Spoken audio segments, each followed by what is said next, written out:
The Stranger by Gerald, Cumberland. When my friend Trevor Hempel disappeared from among all his friends, he left me the following letter.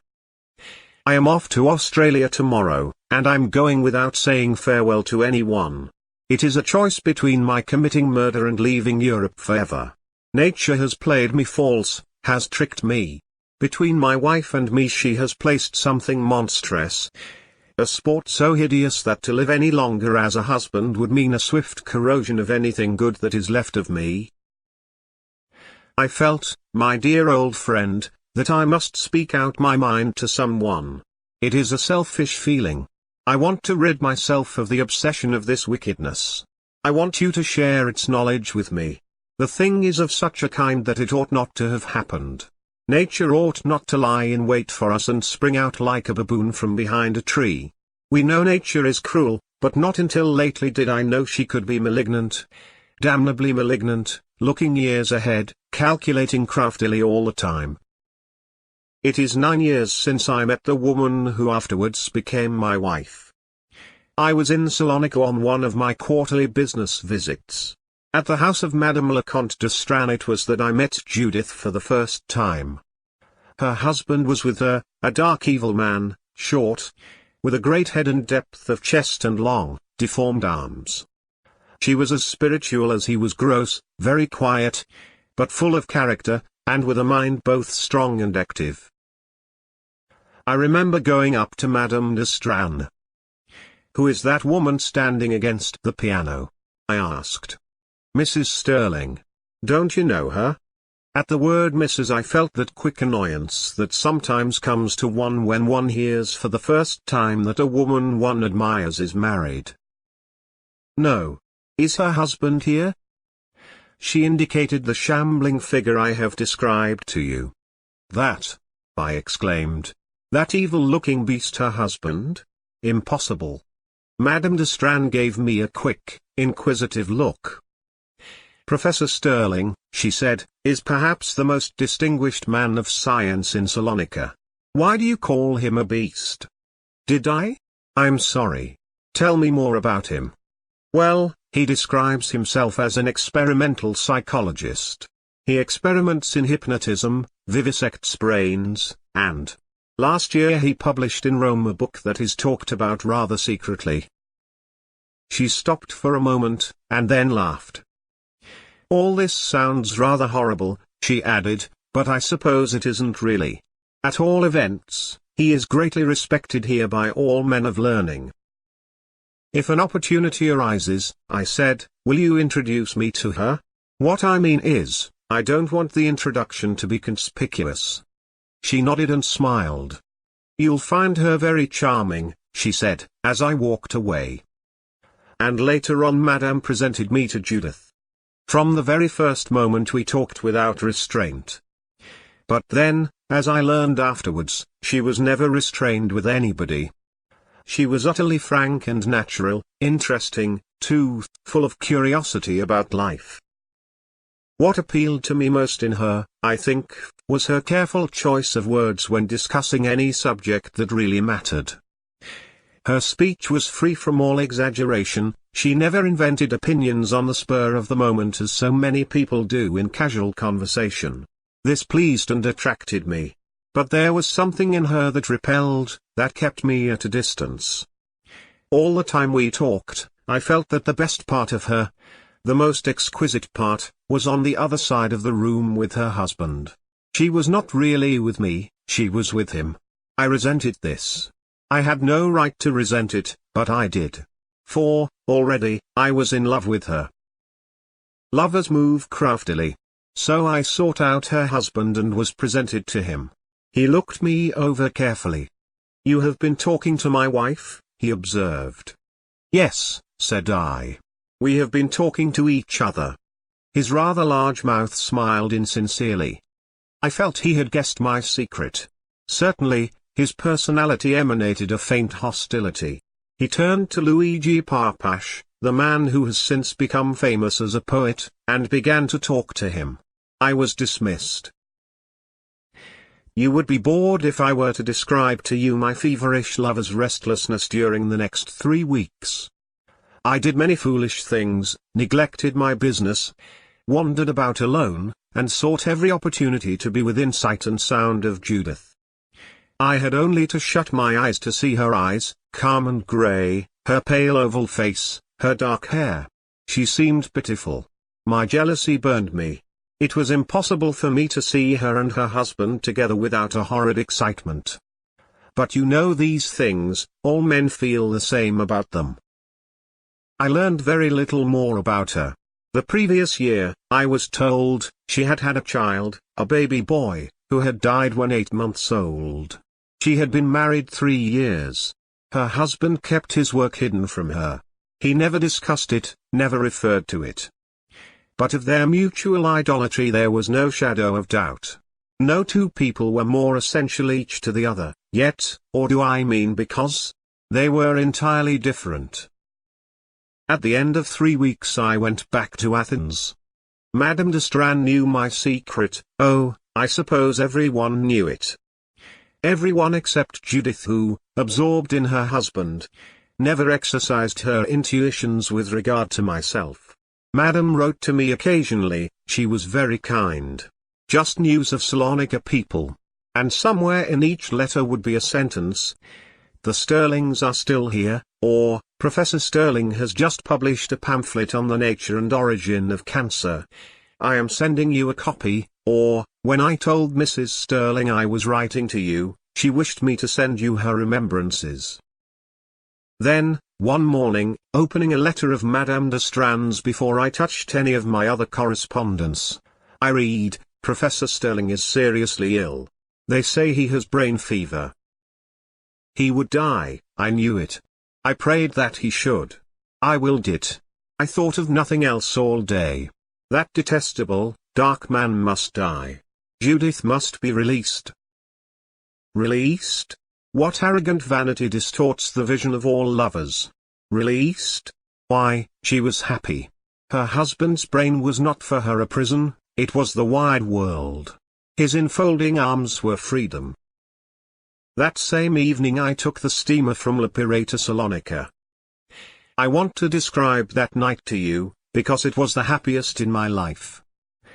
You must remember that for a long time I had been suffering under a strain so cruel that my nerves and brain were bruised and quivering. The sea, the stars, space. They brought me solace. I remember leaning over the rail and looking down at the sea. It was saturated with stars and moonlight. It seemed to me that I became part of what I looked at. Does that convey anything to you? I was released from myself. I had got rid of myself. I had become renewed.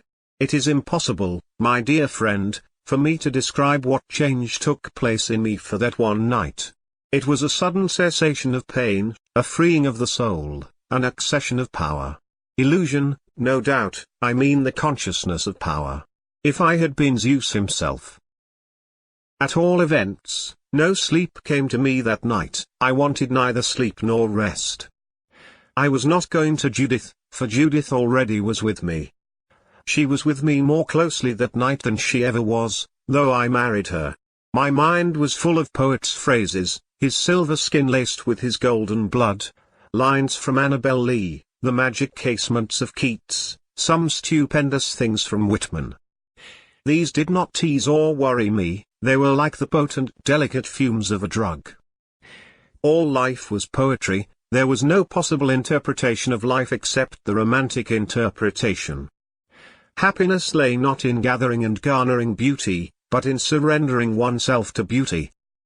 And, in a burst, Wagner's Tristan rushed flood-like upon me. I was drowned in its pleasure-pain. Well, he died. He was dead when I arrived at Salonika. The news gave me no pleasure, for what had happened I had known would happen. Madame de Strand received me. You look ill, she said, or perhaps you are tired? I made her sit down and tell me all she knew about Judith. I wish to God she had never borne him a child. I said, when she told me she had seen a photograph of the baby taken just before the illness from which it died. He was very like his father, dark, misshapen, vulpine, said Madame. Don't speak of him. The father and the child are dead, only she remains. Has she any close friends in Salonika? No, not one that is very close, though many people like her. She did not make intimacies. You see, her husband absorbed her. And now what will happen? Madame told me that she had already written to Judith offering her help. Probably a reply to her letter would come in the morning. She promised to summon me if I could be of the slightest use. And with this small comfort I returned to my hotel to brood. Inaction lay so heavily upon me that it was scarcely to be endured. I wanted to help, to be something to her. That night I lay awake in dark dejection. In those days I was not used to suffering, to anxiety. At length I slept. Day after day I stayed on, hoping to be summoned, Madame de Strand giving me all the comfort she could. He was buried. Judith shut herself up in her house. At night I would walk from my hotel towards Calamaria and, in the complete darkness, wander in the gardens surrounding her home. I remember that I used to touch the flowers with my fingers. I used to put my foot on the pathway and say to myself, her foot has been there. The garden was magical with remembrances of her. Yet she was absent, and the ache in me grew and grew. My eyes used to become hot with unshed tears. Though it was torture to linger there, yet I could never draw myself away until very late, and one night, sitting down on a bank, I fell asleep. As I woke, the scent of dew-laden roses weakened me unmercifully, and I sobbed without tears. I must tell you all this, it matters, it is the heart of the tragedy that has happened to me. That, and the remembrance of her brute husband who so wickedly, so monstrously, still lives in my son. One night, while in her garden, I saw her. I was standing in a little grove of pepper trees. She came slowly towards me. I stepped back to conceal myself. Her little feet on the grass made no sound. What were her thoughts? Oh, of him whom she had loved and was still loving. It was he who for her haunted this garden, not I. If my body had been multiplied 100-fold and all my 100 bodies were hiding there in the trees, she would have felt nothing. She passed and repassed, and then disappeared into the gloom of the house.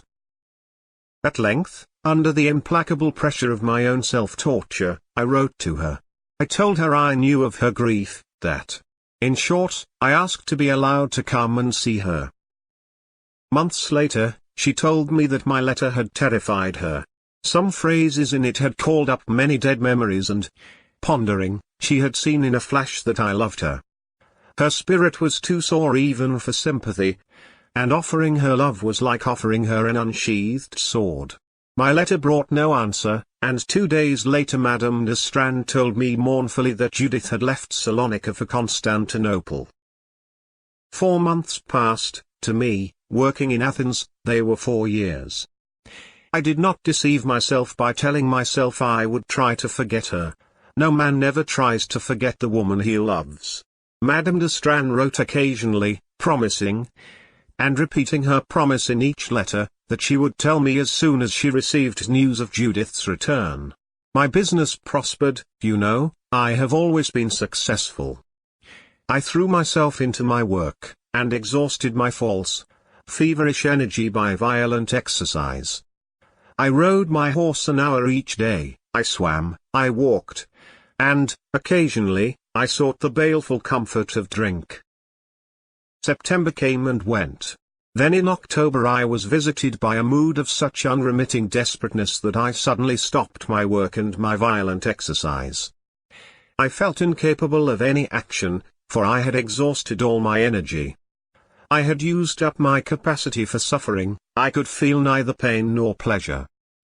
For days I sat stupidly in my office, staring at nothing. I closed my door to all the visitors, I transacted no business, I answered no letters. Then, one morning, as I was moodily pacing up and down my private room, a clerk entered with a telegram. Idly I tore open the envelope and read its contents. It was from Madame, just one word, come. But that word meant everything, it changed the whole world for me. 2 days later I was in Salonika. I did not wait even to call on Madame de Strand, but went straight to Judith's house. It was early afternoon. I was admitted. The room into which I was shown was empty. Already greatly agitated, I felt my excitement increasing almost beyond bounds whilst I waited. What should I say when she entered? Would she still be thrall to her dead husband? Would his personality still envelop hers and obscure it? She entered so silently that, though my eyes were fixed on the door, I scarcely realized she was there. A swift searching of her face told me she was well. She was courteous, she was kind, but she was timid. She spoke of her friends in Constantinople. "I have been very busy with my work," she said, smiling. As she looked at me, it seemed to me that she was doing everything possible to be gentle with me. It was as though she knew she had the power to hurt me, and was afraid that some chance word might wound. "Work?" I asked. "Yes. My husband left his last book half finished, a great mass of notes, and a rough synopsis of each chapter. I wrote the book as he wished it to be written. He helped me all the time." "He helped you?" I exclaimed, shocked. "Yes. You do not believe in communication with the dead? He did not speak to me, it is true, but he guided me." I felt suddenly sick and cold. "You must not believe it," I exclaimed. "It is impossible. Such things do not happen. You may think it happened, but it didn't." She smiled gently, as she said, "Ah. But I know." "But, dear Mrs. Sterling, why, such a thing has never come to pass in the whole history of the world. Why, then, should it happen to you?" She shook her head. "Do not let us discuss it," she said. "Besides, the book is finished." "And does he still communicate with you, guide you?" "No," she answered sadly, "all that is finished. He has gone from me, gone, I am convinced, forever." "I also have been working," I said, "working hard. You look tired. Have you been in Salonika long?" Our talk drifted to commonplace things, and soon I rose to leave. Next day I sought her again. She was in the garden, for, though it was now late October, the weather was very warm and sunny. She seemed disturbed, but not surprised, when she saw me. We wandered slowly under the trees, their leaves left the branches as we came and fell upon our way. I did not feel that she was unhappy. I asked if I might come to see her every afternoon. "Why, yes," she said, "if it pleases you." So every afternoon I spent an hour with her, and, when the cold weather came with the Vada winds, we sat indoors. By Christmas she had promised to marry me. Now, my dear friend, you must understand that even before our marriage I realized that she was not, nor ever could be, wholly mine. In some inexplicable way, she still belonged to him. Many women are like that, the best women are. Sterling's name was never mentioned. After our engagement he was not referred to even remotely. Yet she was his. Then why, you ask, did she marry me? Out of pity, I am sure of it. Yet, in a way, she loved me and loves me still. No one could have been more tender, more generous, more self-sacrificing. It weakens and unmans me to think of these things.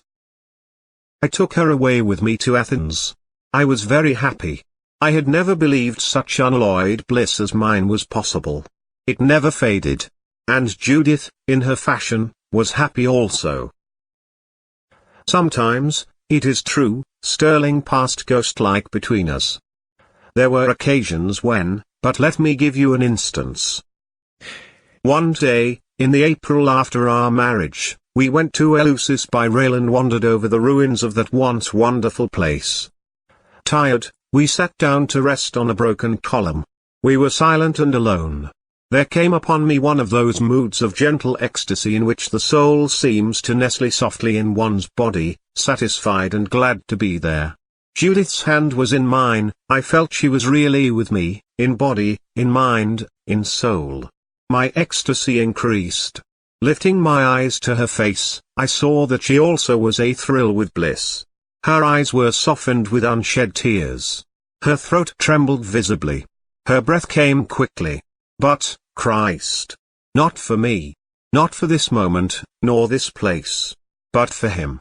For some day of long ago, for some never forgotten hour of love with him. Gently, very gently, though I suffered as never before, I withdrew my hand from hers.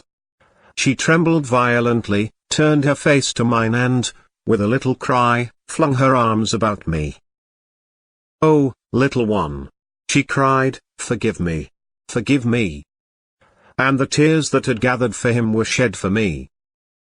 And now I have to tell you of the slow horror that began to creep upon me, upon us both. For a long time, I thrust it away with my hands. I closed my eyes to it, my mind refused to admit it. Only today, indeed, for the first time, do I really accept and believe it, though for years it has hung about my neck most loathsomely. A year after our marriage, Judith bore me a male child. A healthy baby who came into the world without unnecessary fuss and who continued to thrive from the moment of his birth. Though, of course, I was very fond of the little chap, I did not see much of him. Indeed, as you know, I am not the kind of parent who gloats over his offspring. We employed a nurse, and both baby and nurse lived in the rooms set apart for them. When I returned home from my work each evening, our baby was generally asleep, and I rarely saw him on these occasions. If I did go to his cot, Judith always accompanied me. Indeed, I used to tease her on account of her appearing never to wish me to be alone with our child. 2 months after his birth I went alone to London on business, expecting to be away a month or so. But I was detained in England much longer than I had expected, and when at length I returned to Athens I had been away 4 months. When, my dear fellow, I began this letter, I meant to tell you all my tragedy in detail, but now, when I reach the very heart of it, I feel I must hurry its telling.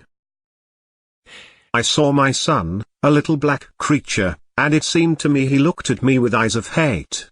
He was not mine, I could not feel that he was mine. His nurse, looking from him to me, said kindly, "He is very like you, sir, he has your forehead." "Yes," breathed Judith, who stood by my side, "we have often said that, haven't we, nurse?"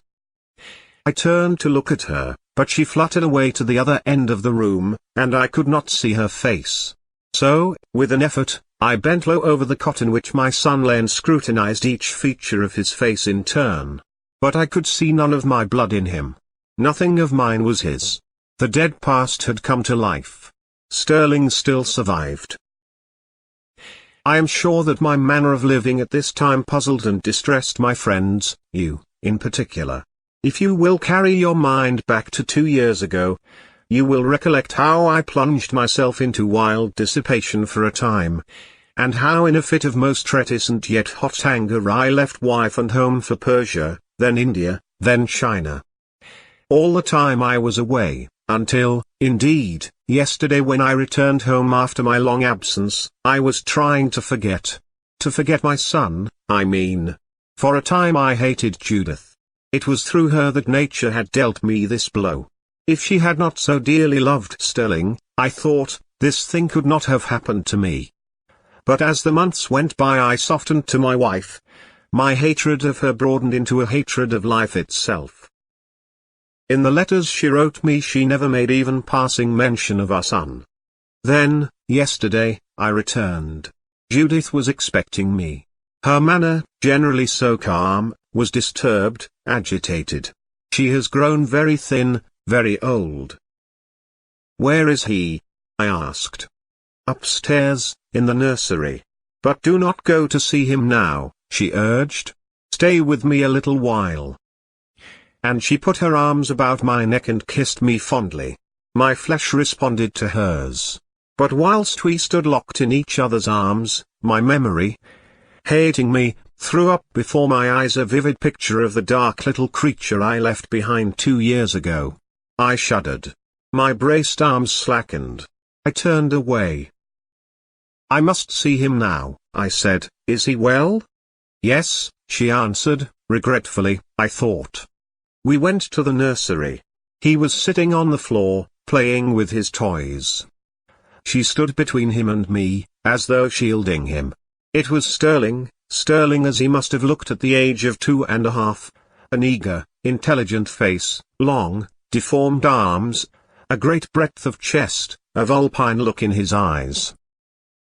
As his eyes caught mine, his whole body stiffened. He put up a little hand against his face and made a sound of rage. I do not know what movement I made, but Judith, suddenly stooping, caught her child up from the floor and folded him in her arms. "You must not touch him," she said, pale and distraught. And she placed a hungry kiss upon his lips. "And so, my dear friend, farewell.